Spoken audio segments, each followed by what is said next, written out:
नमस्कार। सुनो कहानी श्रृंखला के अंतर्गत प्रस्तुत है एक और कहानी, स्नेहबंध, जिसकी लेखिका है मालती जोशी जी।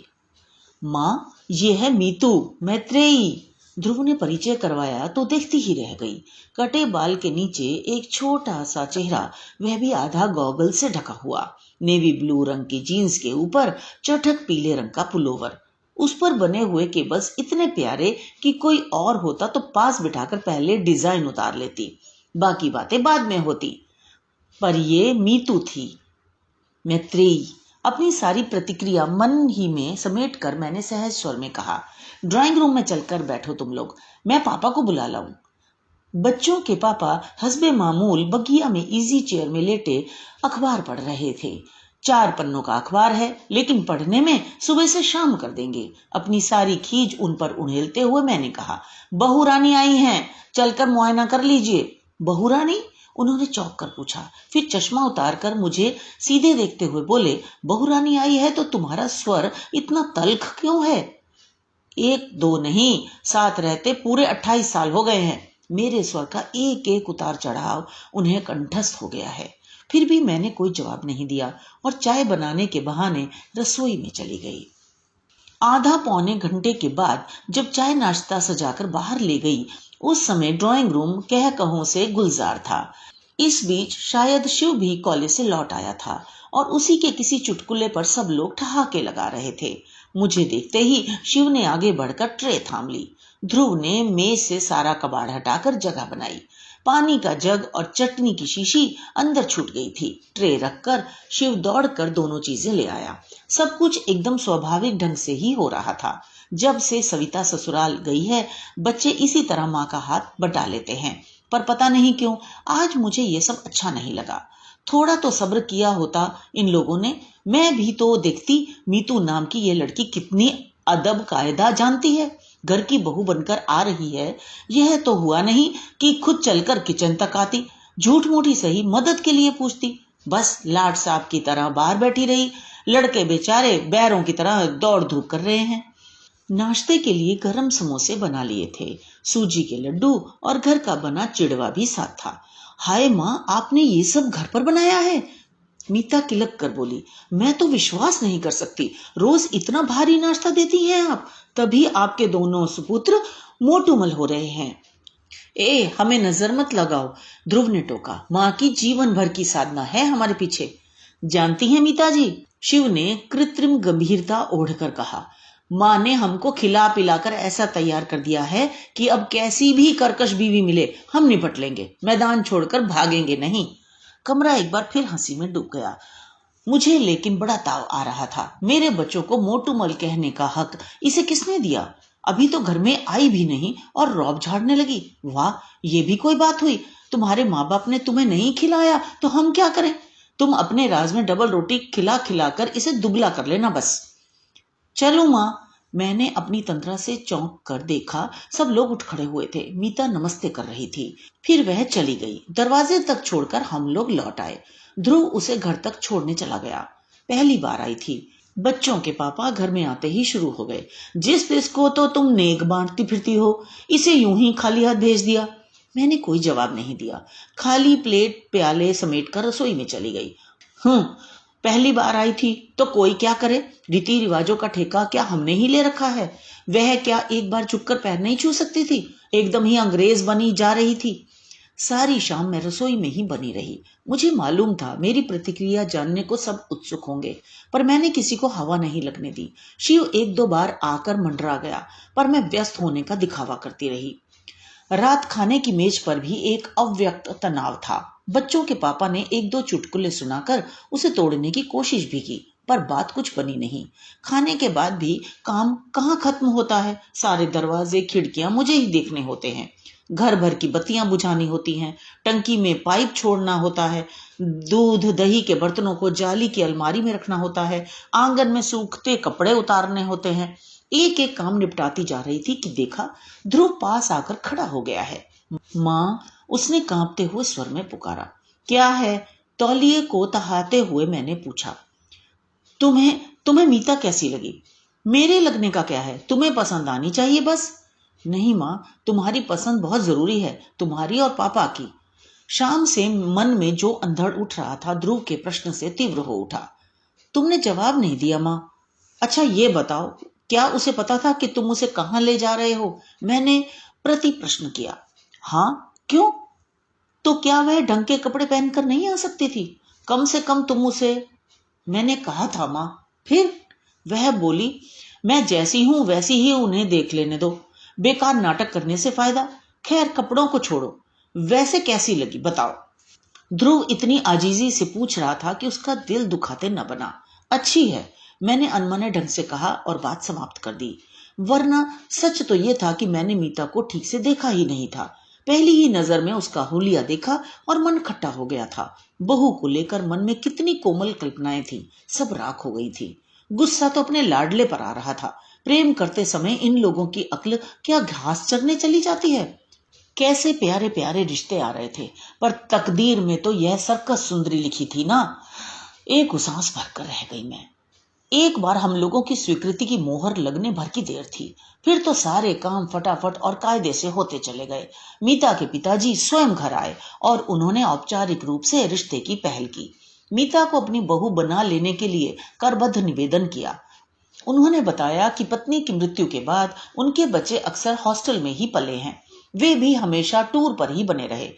2 साल पहले लड़के की शादी हुई है, तब से घर कुछ आकार ग्रहण करने लगा है। हॉस्टल में रहने के कारण मीतू काफी कुछ सीखने से वंचित रह गई है। वे तो डर रहे थे, पर ध्रुव ने उन्हें आश्वस्त किया है कि माँ बहुत सहनशील और स्नेहमयी है, वे उसे अपने अनुसार ढाल लेंगी। उत्तर में ध्रुव के पापा ने भी उन्हें आश्वस्त किया। कहा कि हम लोग इतने दकियानूसी नहीं हैं कि एक आर्किटेक्ट लड़की में 16वीं सदी की बहू तलाशें। इस प्रकार बहुत ही सौजन्यपूर्ण वातावरण में परिचय का पहला दौर समाप्त हुआ। फिर धूमधाम से सगाई हुई। एक सूची मैंने ध्रुव को पकड़ाई थी। सूची क्या थी? होने वाली बहू के लिए पूरी आचार संहिता थी। मीता अब शादी के बाद ही इस घर में आएगी। भविष्य में वह बाल नहीं कटवाएगी, हाथ में चूड़ियां डालने की आदत डालेगी, शादी में सिर ढकेगी, घर में मेहमान रहेंगे तब तक साड़ी पहनेगी, लोगों के सामने ध्रुव का नाम लेकर नहीं पुकारेगी। खूब लंबी सूची थी। बारीक से बारीक जो भी बात याद आती गई जोड़ दी थी। शिव ने तो उसका नाम 20 सूत्री कार्यक्रम रख दिया था। आते जाते ध्रुव को छेड़ देता, दादा भाई, भाभी को कितने सूत्र रटा दिए। कभी कहता, भाभी से कहना फर्स्ट डिवीजन आने से भी चलेगा, पर कम से कम पास होने लायक नंबर तो आने ही चाहिए। यह छेड़छाड़ सिर्फ मजाक के तौर पर नहीं होती थी, इसमें एक अव्यक्त आक्रोश भी था। मां के कारण उन लोगों की छाप एकदम पुरातन पंथी हो गई थी। ध्रुव मुंह से तो कुछ नहीं कहता था, पर शिव के छेड़ने पर उदास जैसी हंसी हंस देता। उससे यह स्पष्ट हो जाता था। आखिर एक दिन मैंने कह ही दिया, देखो शिव, ये मजाक उड़ाने वाली बात नहीं है। ये मत सोचो कि मैं अपने लिए कुछ कर रही हूँ। मेरी तो बस यही इच्छा है कि नई बहू की आते ही आलोचना शुरू ना हो जाए। आखिर मेरी भी तो वह कुछ लगती है।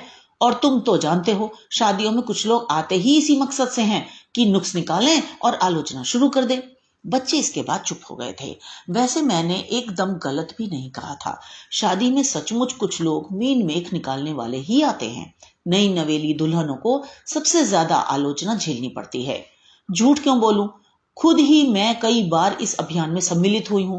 दोनों ओर के परिवारों में अब तक जितनी बहुएं आई हैं, सबके लिए मेरे पास कहने के लिए कुछ ना कुछ है।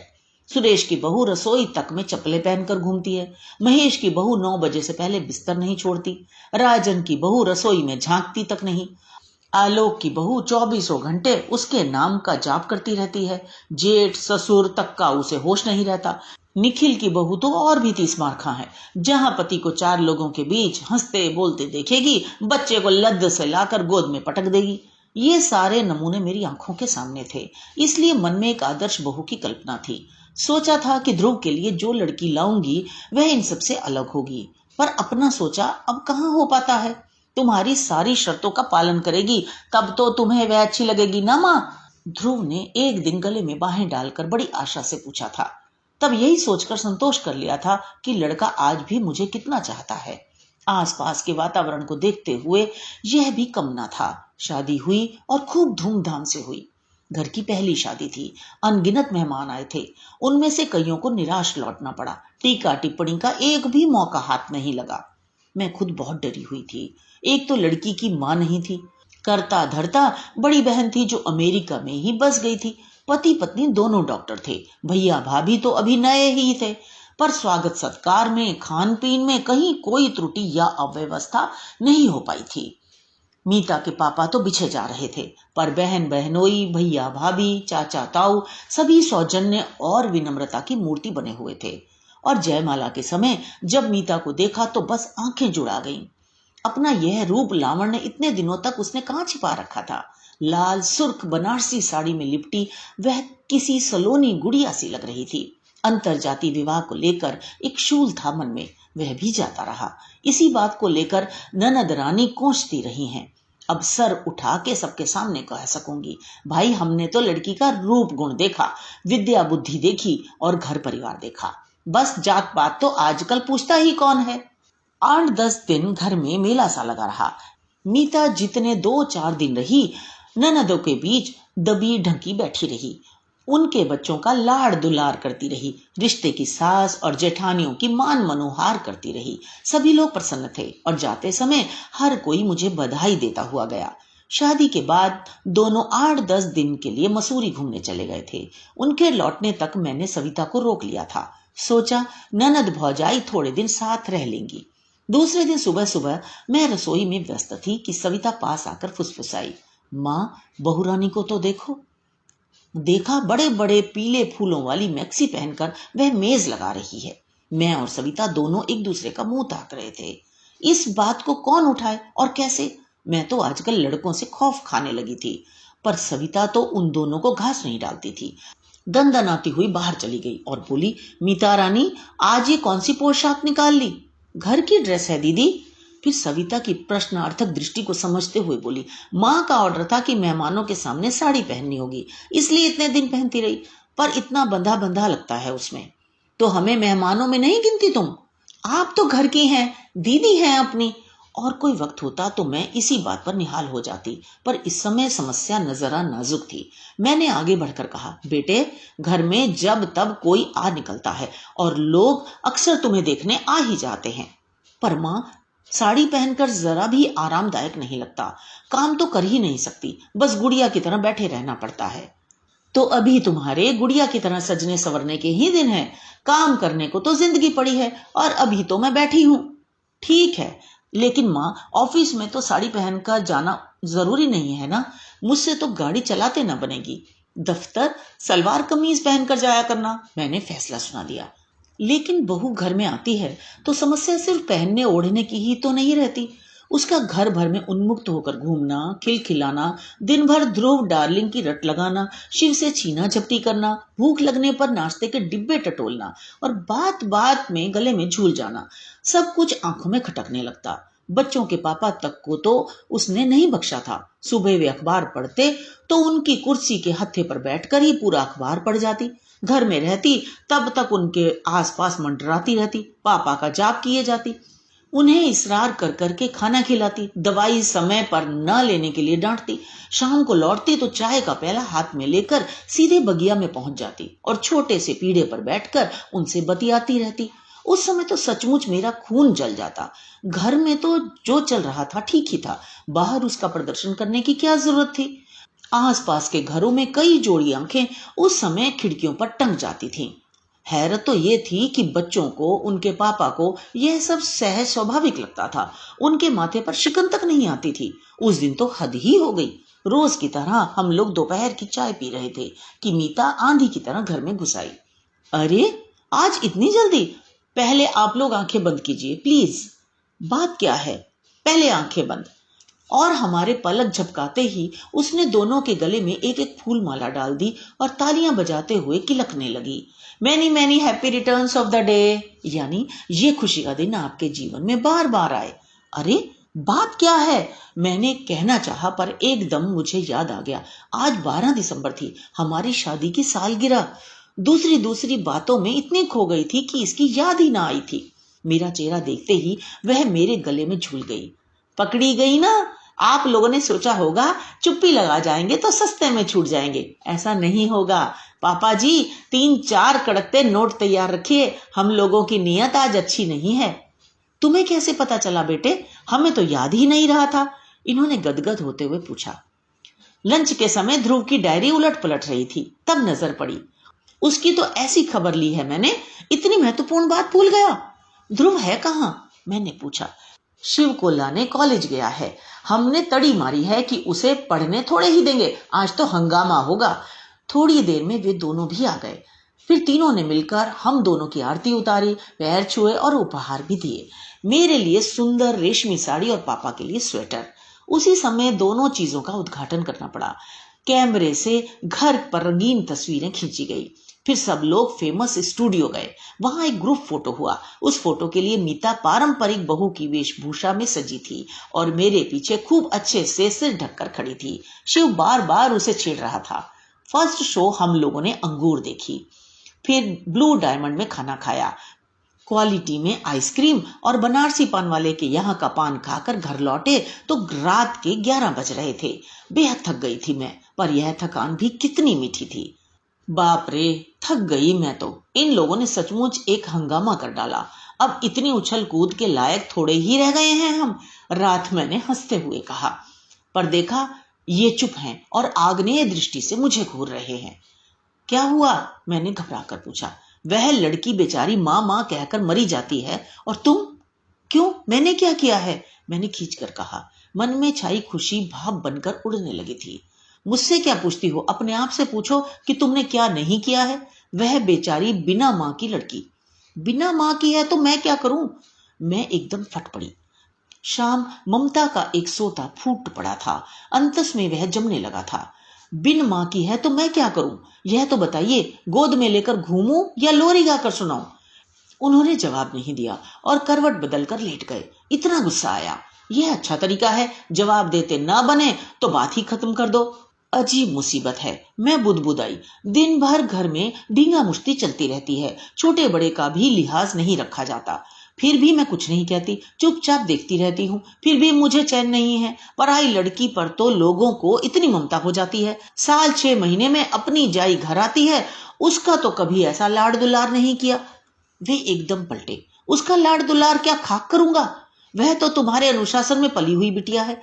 आज तक कभी खुलकर बात भी की है उसने मुझसे? अब चुप रहने की बारी मेरी थी।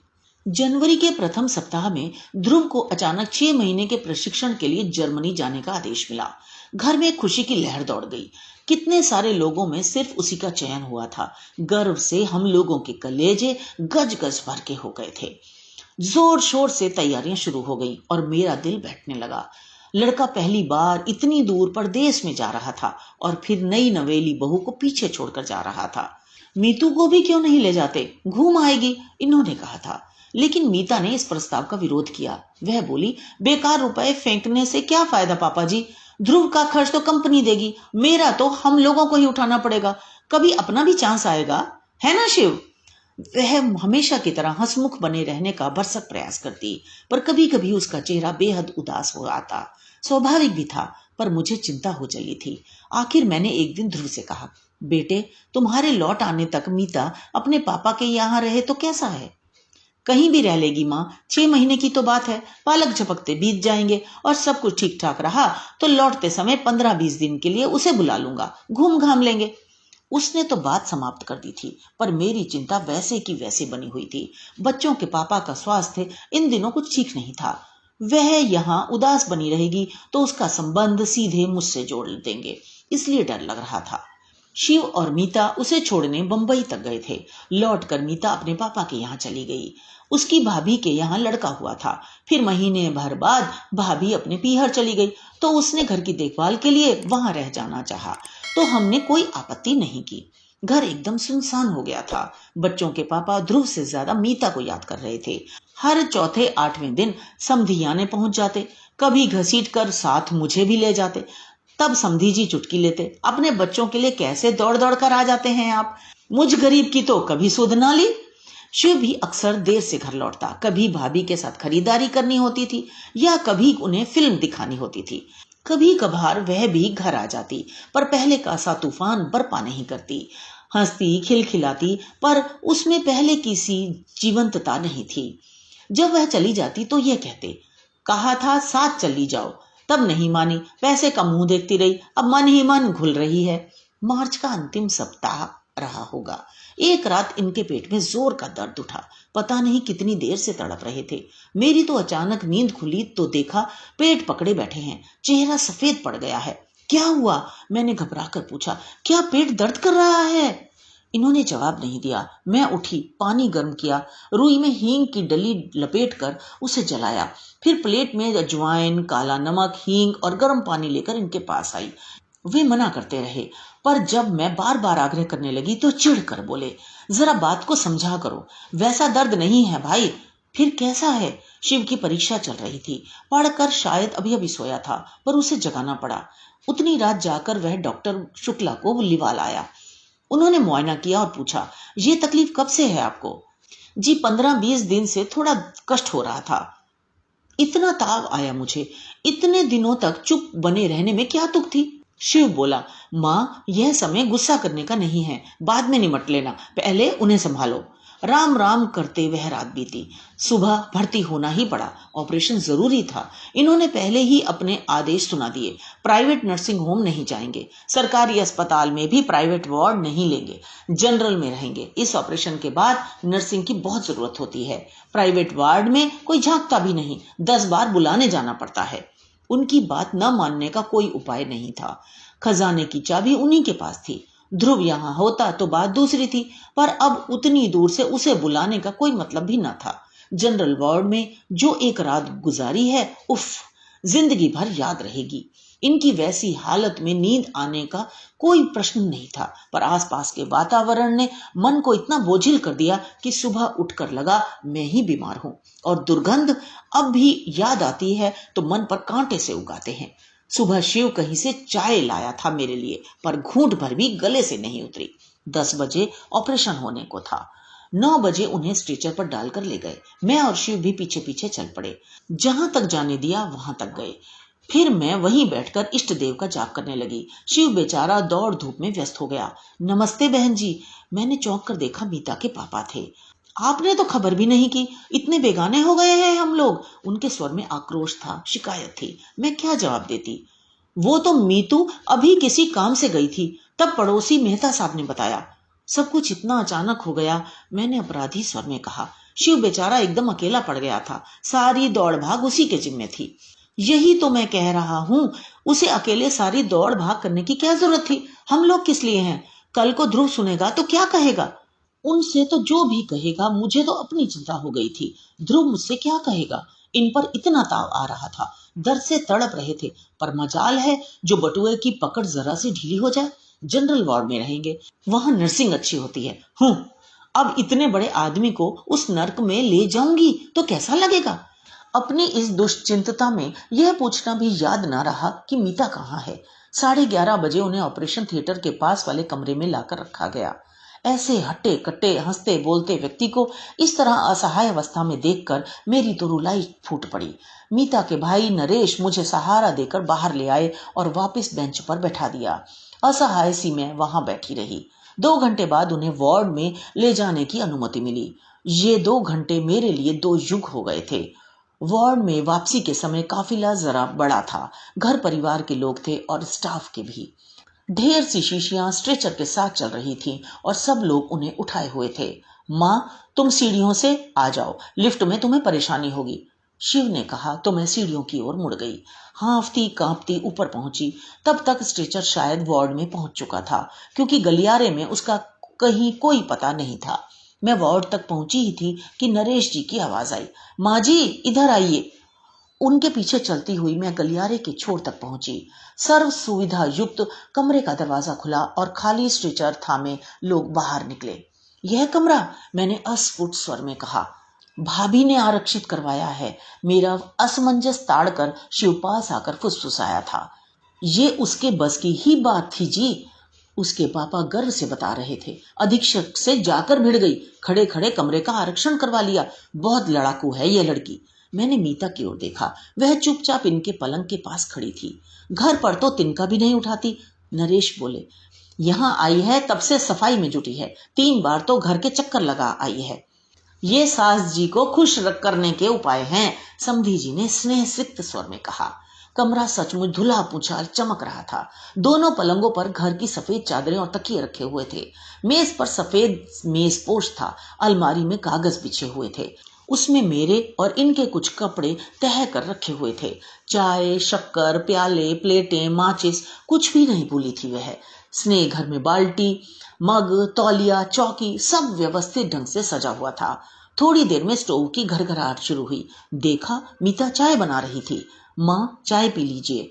थोड़ी देर में वह मेरे सामने खड़ी थी। कमरे में आने के बाद से उसने पहली बार बात की थी और उसका स्वर अत्यंत सपाट था। चाय यहाँ? मैंने एक बेमतलब सा जुमला उठाया। तो कहाँ पिएंगी? क्या पापा को इस हालत में छोड़कर आप घर जाएंगी? उसकी बात में तर्क था, पर उससे भी ज्यादा वजनदार उसकी आवाज थी। मैंने चुपचाप प्याला होठों से लगा लिया। मेरे चाय लेते ही उसने जैसे राहत महसूस की, क्योंकि सभी थके हुए थे। बहुत बेमन से प्याला उठाया था मैंने, पर सच कहूं तो पीने के बाद जी एकदम हल्का हो गया। सुबह से सिर भारी हो रहा था, वह भी थोड़ा उतर गया। 5 बजे के करीब उन्हें कुछ होश आया। मीता उनके पास ही बैठी हुई थी। उसे देखकर इतनी पीड़ा में भी वे थोड़ा सा मुस्कुरा दिए। तब मुझे एहसास हुआ कि सचमुच उनकी यंत्रणा बहुत भीषण रही होगी। नहीं तो क्या ऑपरेशन से पहले एक बार भी अपनी लाडली बहू को याद न करते? पापा, आप और भैया अब घर जाइए। मीता का फरमान छूटा। रात को मेरा और माँ का खाना लेकर भैया आएगा। आप अब सुबह आइएगा। मैं फल फूल खा लूंगी, मैंने हल्का सा प्रतिवाद किया। आपके लिए पक्का खाना बन जाएगा, उसने मेरी ओर बिना देखे जवाब दिया। वैसे बहन जी, चाहें तो हमारे साथ घर चलकर। पापा प्लीज, उसने जैसे सारे विवाद को समाप्त करते हुए कहा और उन दोनों को जबरन घर रवाना किया। फिर शिव के साथ बैठकर उसने सारे पर्चे पढ़े और फिर शिव को दवाइयां लाने भेज दिया और खुद इनके पलंग के पास स्टूल खींचकर बैठ गई। दूसरे पलंग पर मैं चुपचाप पड़ी रही। बोलने की शक्ति ही नहीं रह गई थी। 2 रातों का जागरण था, थकान थी, तनाव था। कब झपकी लग गई पता ही नहीं चला। मीता ने खाने के लिए जगाया, तब जाकर आंख खुली। समधी जी से रहा नहीं गया होगा, खाना लेकर खुद आ गए थे। बदले में लाडो की फटकार भी सुननी पड़ी। वे शिव का भी खाना ले आए थे, पर मीता ने उसे अस्पताल में खाने नहीं दिया। तुम पापा के साथ घर जाओगे और सुबह परीक्षा के बाद ही यहाँ आओगे, समझे? लेकिन भाभी, यहाँ वह मिमी आया। यहाँ की चिंता मत करो, यहाँ मैं हूं, माँ है, भैया है। शिव बहुत कुनकुनाया। आखिर उसे जाना ही पड़ा। उन लोगों को छोड़ने के लिए नरेश जी नीचे तक गए। मीता ने उनसे मेरे लिए पान मंगवाया। पान के बिना आज पूरा दिन हो गया था, पर मुझे याद ही नहीं आई थी। पर पता नहीं कैसे मीता जान गई थी। खाने के बाद उसने मेरा बिस्तर ठीक किया, फिर स्नान घर में जाकर सारी प्लेटें गिलास धो डाले, दूध एक बार फिर गर्म किया और सोने की तैयारी करने लगी। भैया, 12 बजे तक मैं एक झपकी ले लूं, फिर ड्यूटी पर आ जाऊंगी। फिर चाहे आप पूरी रात सोए रहना, उसने कहा और आराम कुर्सी में हाथ का तकिया बनाकर लेट गई। नरेश जी पलंग के पास एक कुर्सी खींचकर बैठ गए। मेरे आराम में जरा भी विघ्न न डालते हुए दोनों भाई बहन रात भर ड्यूटी निभाने को तत्पर थे। मुझे कैसा तो लगा। मीता, मैंने स्नेह सिक्त स्वर में आवाज दी। भैया आराम कुर्सी में लेट जाएंगे, तू इधर पलंग पर आ जाना, दिन भर खड़ी की खड़ी है। पता नहीं मेरी आवाज में कुछ था या उसने प्रतिवाद नहीं करना चाहा। वह चुपचाप मेरे पास आकर लेट गई। आप सोने लगे तो मुझे जगा लीजिएगा भैया, उसने कहा और आंखें मूंद ली। नरेश जी आराम कुर्सी पलंग के पास खिसका कर उसमें लेट गए। कमरे में एक अजीब सी शांति छा गई। मैंने मीता की ओर देखा। पता नहीं क्यों उसे देखकर मुझे सविता की याद हो आई। 2 बच्चों की माँ हो गई है, पर अब भी कभी कभी उस पर बचपन सवार हो जाता है। माँ के पास लेटने का मोह हो आता है। उन क्षणों में वह एकदम नन्ही सी बच्ची बन जाती है।